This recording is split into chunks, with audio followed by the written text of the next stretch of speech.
Good hot as hell afternoon here at GC Central. Welcome to the afternoon edition of From Day One.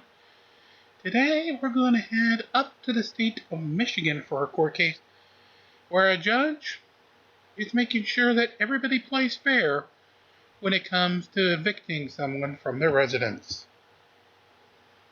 I'm going to call Benita Lloyd versus Lamar Lawrence. Case number C22G2833. Who's here on this? Anthony Lucan for Miss Lloyd, plaintiff.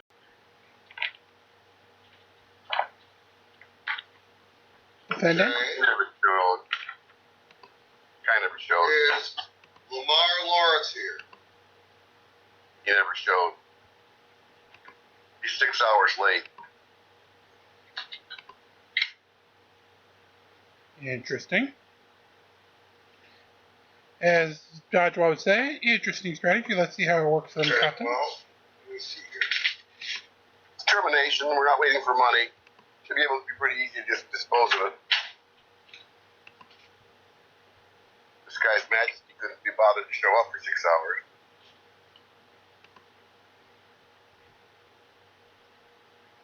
Well, I don't have a real way of verifying that.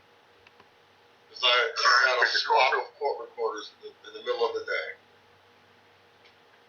If he cared, he would have come in the middle of the day and he would have checked in and waited for the new court reporter. So either way, he's a dud. You know, Mr. Lucan? Yeah. I gotta tell you, the case is a dud. Uh-oh. Well, if you want to blindside me with some scolding, I'm ready. I don't know what the heck's wrong with it. I don't appreciate always having bad news all the time. Turn to your notice to quit. Yeah. Yeah. Yeah, what about it? Paragraph 1 is blank. Oh, shit. Paragraph 1. Oh, my God. Really? He failed on the first paragraph of the filing? Are we sure, Your Honor? Oh, my God, that is too classic if it is. They either have to check the box that refers to the statute, or they have to check the box that says other, and fill in that blank. I think she checked the box because it came out too faint. Maybe she used a Sharpie. The yellow one. Yellow Sharpie. Nice try. I mean, I understand like the punish landlord. This nice old lady, she's a nice church-going black lady. She does everything fair and square. She doesn't cheat anybody. She's a sweetheart. And, I know you like to slam everything landlords make. I like to follow the law, Mr. Lumpkin. Well, the law is that if the notice to quit or demand for possession is defective, then the court does not have jurisdiction to hear the case. So that's what the law is in Michigan. And I don't care what race or what church or how many times he goes to. I think I remember her appearing here years ago. Yeah. But let me, I'll go ahead and cite would you like me to cite If you're going to turn her down, we'd like to have it in writing as what was wrong. So I can give it to her and show it to her. But you fucked up your... You want to set the notice? Yes. Well, you're going to show her that she didn't check a box, right? Well, if you say in your notice, relief denied for lack of checking off the box on number 1, then, that'll be good. I hate to have to wait 6 hours to find out something like this. So I was like, why can't you do the quickies first and argue with people about their guardianship and their mental problems, their autistic children through the day? This is something I shouldn't have had to hear all that daytime TV to find this out. It'd be different if we had success after 6 hours. But much as I like you, I like your sense of humor. I know you're very thorough. Why can't you go through all the easy stuff and weed these out and then, slap them? This is not helping you in front of the judge. Mr. Lumpkin. That's why I want to retire. That's why I'm about to retire. Go ahead. What's your question? You going to retire? 58. I'm getting tired of this. But what was your question? Oh, I don't look that old. What was your question? Oh my goodness! If you're going to retire, have you ever thought about becoming a court recorder so that you can stack the cases the way you think they should be stacked with all that legal experience and knowledge? Anything that's wrong, categorically wrong, you'd think you'd have a moment to just weed those out right off the bat. It's a matter of consideration.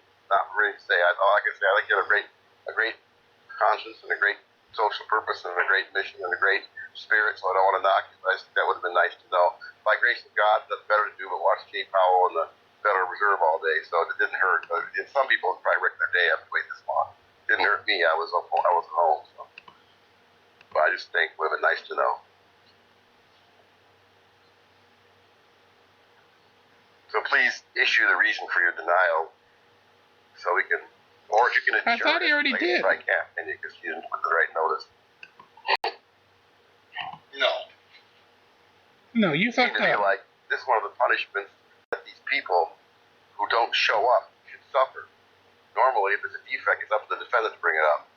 I don't know how you ally yourself with the absent. It's different if the guy's present. God love you, but if he's absent, then it's up to him to say so. I guess one of the problems we have. Well, maybe Mr. Lucan, maybe I'm like a machine.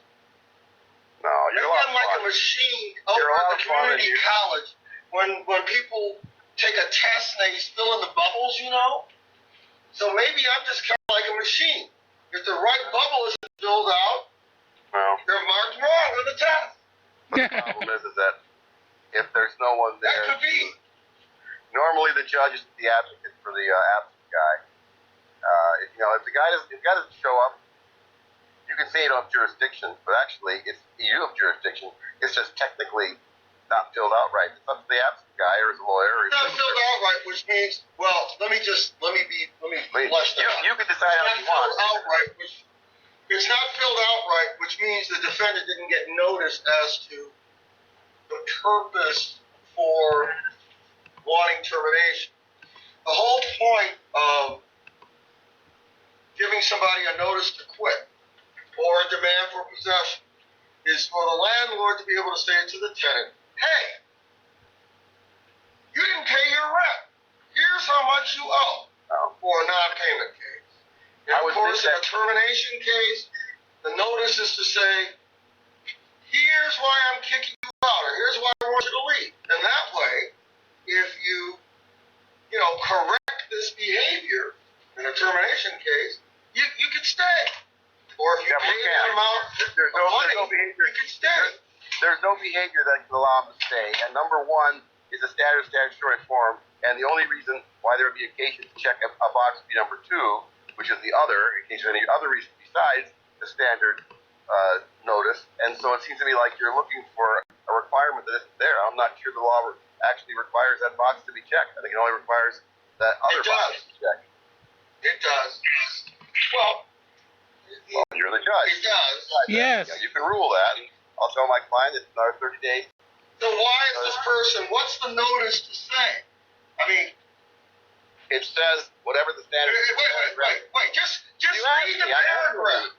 Read the paragraph. It's an I'm answering you. Never mind the boxes. Read the paragraph. It's an incomplete sentence without a box check. No, it's still complete. It's that statute. Unless someone checks other, that's what applies. And you're just imputing a requirement to identify that the standard language has to be reaffirmed by the landlord, which I think is a technicality that you're famous for, and I respect that. I know you don't want to see landlords get away with cheap, sloppy things, and they are responsible for what they do, and blah blah. I'm just saying, in a case where it's standard language or other, check the box. It's standard language unless someone checked other. So that's why I'm saying, if you want to put up the resistance and say no, you have the right to do that. You're the judge. Yes, he's the judge. You got that right. But I'm just saying that the use of the standard language and citation of the rule under number one is presumed unless someone checks a box indicating something other. So I'm sure that Judge Crawford or Judge Perry or some other judge, Judge Marsh, We understand that, and wouldn't invalidate, if the guy's absent, it wouldn't be bothered to show up, would not invalidate the whole thing. If the guy happened to be there and say, hey, this is wrong, I think he'd be entitled to, to be able to claim an argument, and you could jump on it and say, I like his argument. Yeah, I'll give him a break, but he isn't even there. So number one, he isn't there to raise it, and we don't have standing to bring up his arguments for him. And number two, it's nothing in the law that says that you have no jurisdiction without that being checked off. It just That's says not true. Well, check out the Park Forest case, Mr. Lupton. Park Forest, well, I need a citation. Sure. I'm not going to argue with you. If you honestly, in your heart, as an experienced landlord, Forest of Blackman versus Smith, 112 Mish 421, 1982. Oh, Michigan. No, Michigan Supreme Court. No, the Michigan Supreme Court wouldn't be 112. That was the 19th century. 112 Michigan, probably. What was it? 412. You said 112, right? Well, maybe they wrote it down wrong in my bench book. It's Michigan, yeah. Anyway, and it says, and you're saying to me that it says that if they don't check off box number one, there's no jurisdiction. Oh, Mr. Lupton, it doesn't say that. Okay, well, you might want to. No, the case doesn't say that. Listen, Mr. Lupton, I would love to have the opportunity to talk to you about this a lot further. And anybody could tell you, including yourself, that I dismiss cases for this reason habitually. Yeah, I know. That means all the time. Routinely. So for me to do something different on this matter, well, you're quoting a case, 112 mishap. I didn't get the last. What was the last part again? That one last bit, 112 mishap. Oh my goodness. I didn't hear it. It was faded out. Sorry. I enjoy bantering with you, but this is a little It's much. a 1982 case, 421, 1982. What was mishap? 421. Okay. There it is. Park Forest versus Smith. Well, there's a whole line of cases there, but, that's probably the leading case.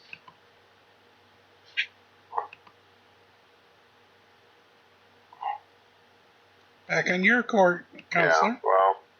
Notice requirements can be conceived of as two distinct conditions that must be met before the landlord may commence proceedings. The first condition is that the landlord convey certain information about his or her intentions to the tenant in a specified manner. That would be letting them know why you're trying to kick them out. The second is that they wait a specified time period. Okay, but in that case, in Park Forest case, the defendant got notice to terminate, then they accepted rent afterwards. That was the problem. Nothing to do with this case. No one accepted any rent afterwards. Not the same case. They made no mention of the fact that... Park Forest... I'm reading it. Well, there's a whole lot of things that Park Forest talks about. I gotta move on, Mr. Lupton. I'm just saying that... But you got 21 days to appeal my decision. So, we'll move on. If you can please explain what basis was in your motion, that would be... in your dismissal, that would be helpful. I told you, so this is the second time I'm explaining it. Actually, I think the third time, Your Honor. Court lacks jurisdiction because the notice to quit was not proper. It did not inform the defendant as to why the proceedings were sought, and therefore the court lacks jurisdiction. You can write that. I'm just saying that the Park Forest case decided the way it was specifically because the landlord accepted rent after sending a termination. So that case is distinguishable, and the reason why it was decided that way was not because the notice was deficient, but because he accepted rent, and that changed everything. So that's why you're relying on... Appeal it! That box is up there. What does that mean, Marcia, that black box? Oh, no. Is she the judge?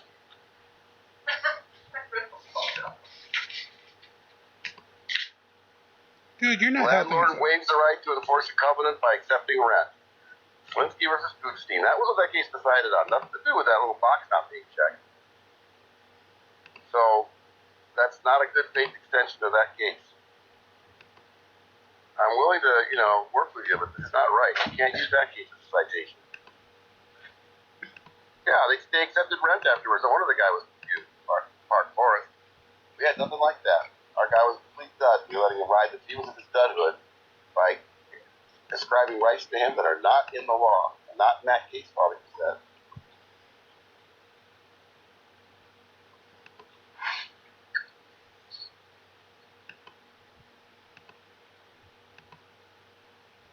Can you hear me? No, Are you there? hopefully not.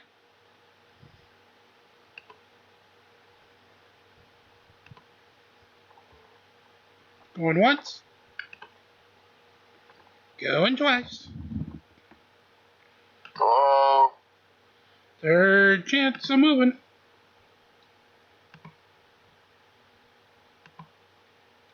I guess I'm in the meeting. Person, Yep, judge move on to another case. referral person versus Jacqueline Johnson. Case C, are we on? Case Yes. 22G 3448LT. Who's here on this? Are we done? Yeah. I'm here, Jay. I'm here as well. I'm as who? I I'm capitalize yourselves Johnson. for the record. Starting with the plaintiff. What's your name? Requill person. Spell that, please. It is spelled art. I'm going to stay right here with this one just for a very interesting dichotomy to the very argumentative lawyer we had in the first case. This is a lady who rents the place herself, trying to get a person removed from her place. See if the judge treats her any different. REQUILLE. Last name person PERSON. Defendant. Jacqueline Johnson. Okay, so Mr. Jen, let me. Okay, so Miss Johnson moved in my property a little over a year ago, and we agreed that the rent will be $750.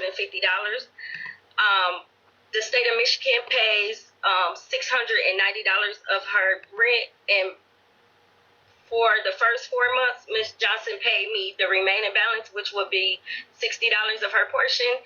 And for the past 11 months, I have not received no payment from Miss Johnson. All right, so $660 in arrears. Have you applied for assistance, Miss Johnson? No, because my rent portion is $690 and I don't pay a portion, and my rent is paid through Becca Management. It's a Section 8 program. Yeah. So what's the issue? Why isn't it paid? My rent is paid. My rent is paid by Becca Management every month. $690. Well, you know what? Don't tell me, Your Honor. This person, Yes, sir. you have your notice to quit in front of you? Oh, no, Your Honor. Yes, I do. Don't tell You have the us. same issue as the last case. Oh, son of a bitch.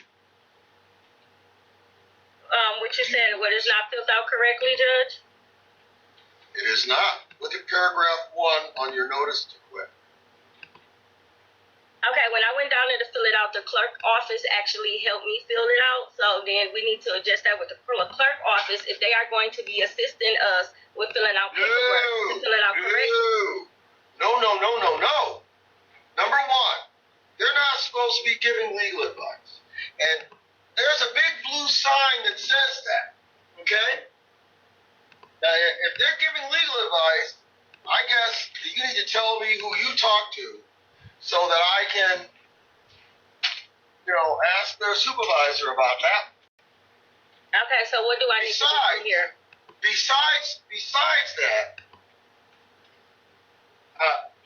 wouldn't you have given her the notice to quit before you came down to the courthouse to file the action?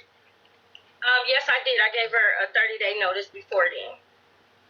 Yes, you did, on May 5th, right? So when did you say that the clerk told you how to fill this out? I said they assisted me on filling it out the correct way, sir.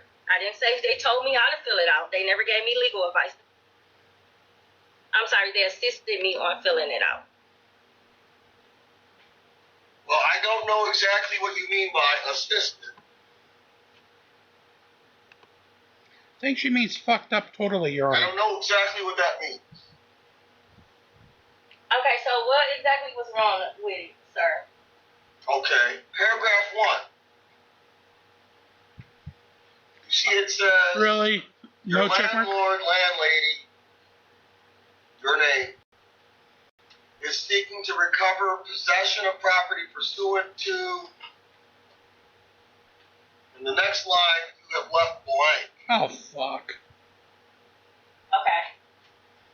There must be a problem up there in Michigan. You have to explain why you are seeking to recover possession of property. So either you check the box that refers to the statute, or you check the box that says other and you write in the reason. Okay. You see what I'm talking about? Yes, sir. You're not going to tell me that one of the clerks told you to leave that blank, are you? No, sir. Smart girl. Okay. Because if they did, you would tell me, right? Of course. No, Your Honor. So it's blank because you didn't fill it out. Correct. That is true. All right. Because the notice to quit is defective, the court doesn't have jurisdiction to hear the case. That's and I cited the law on that earlier, but if you want me to go through it again, I can. Not at all. I'll just file another one. The other thing I would point out, and this is not,